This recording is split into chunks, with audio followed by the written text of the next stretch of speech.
spread the word today on Fortitude through Stoicism, and this is my 365-day journey of implementing the ancient philosophy of Stoicism into the life of this modern masculine man.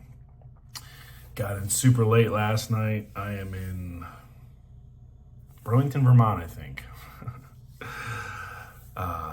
So we're running on a tank that's 20% full today. We're starting the day in the whoop. I'm going to show you what I do here. Oh, it's recording. I can't. I'm using my phone to record. But anyway, I track my recovery. I track my sleep, all the metrics. And so beginning of the day, I know how much is in my tank to start the day. Today it's 20%. It's a red day. So we need to persevere. We need to put our laziness, we need to pour our extra strength into executing today. When it comes to spreading the word, according to Seneca, some people with exceptional minds, and I would like to throw my hat in the ring, quickly grasp virtue and produce it within themselves.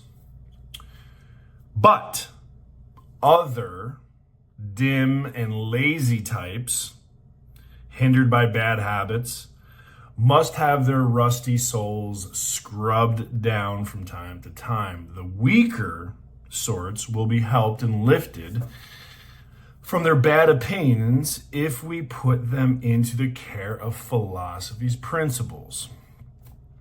So I talk about this all the time. I read my daily disciplines. I read my 10 commandments. But remember, Stoicism is not an evangelical religion. You are not obligated to save anyone. Your soul is not going to hell or damnation if you ignore the teachings of Marcus Aurelius, Seneca, or Epictetus. But now that you've learned a better path, you can always share that wisdom with a friend or a stranger. But remember, when it comes to unsolicited advice, right? When you give unsolicited advice, people will reject that, even if it's right.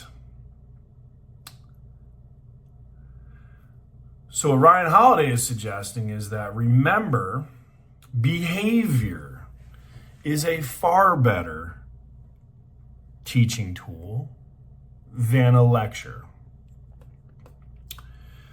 There are a lot of people that like to gravitate into my sphere of influence because of the accountability. Now, I don't need to tell people, hey, you should move your body, go to the gym, eat healthy, do all the things, read, study. No, but I do. So if you want to be around me, that's what we're going to be doing. And so through that, it rises the tide. So there are some that I lecture to because that's my responsibility. They've asked me to. But others, I like to set the example. And it's tough, right? Because what happens when we do that?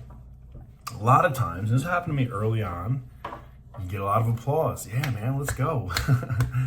And then as you keep going, people are going, he's starting to do things that I can't do or won't. I can't, won't. Most people can. They choose not to. So it's not a can't, it's a I won't.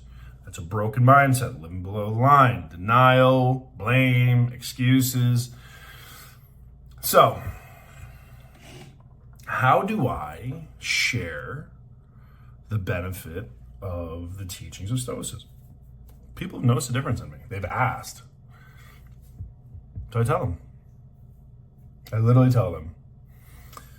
And this makes me reflect. I went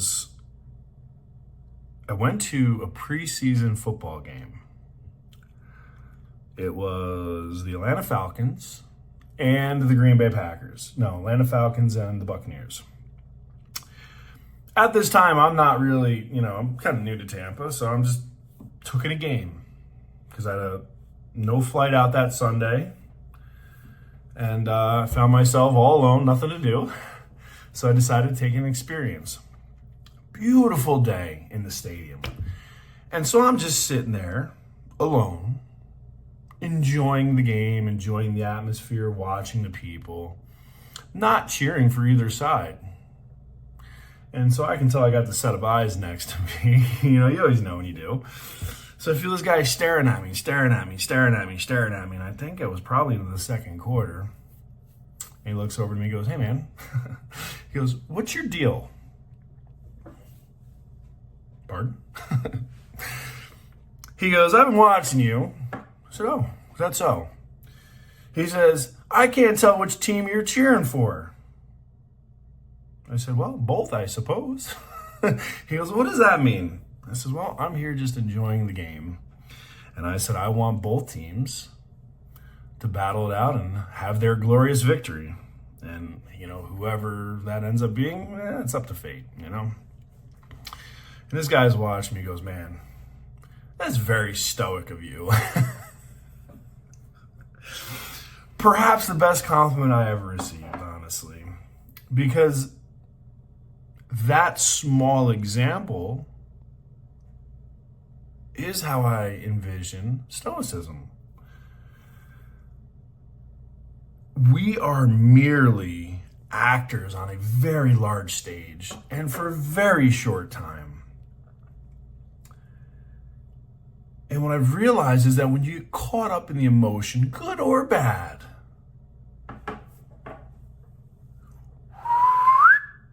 we get blinders on. And that's all that we see. That's what Stoicism is for me. Moves me back from the situation. The game is a football game. It is not good. It is not bad. I don't have any control in the outcome of that game. So, like last night when the Steelers were playing, I'm yelling at the TV like an idiot, captivated in the moment, all emotional. I watched the replay today of the highlights and I missed a bunch of things. And I'm like, I didn't see that. No, because I was too busy yelling or celebrating or hyping up or talking trash to the other team. Now, it's fun. We do that. But it's a really good example of loss of emotional control, isn't it? We miss a lot. And in the context of today's lesson, spreading the word through action, through observation and experience, Aristotle, thank you very much. When we see somebody exhibiting these traits, and I've done it in movies, like, holy shit, it's like, that guy's got his shit together. Now, we know it's acting, but again, that's the visualization of someone who's under control. I mean, it was great. Modern example. Watch the modern Roadhouse 2, or the new Roadhouse, or whatever. I can't remember the guy's name in it, but man, he does a really good job of being a stoic. That's the example. So the work continues. And on that, time to get to it.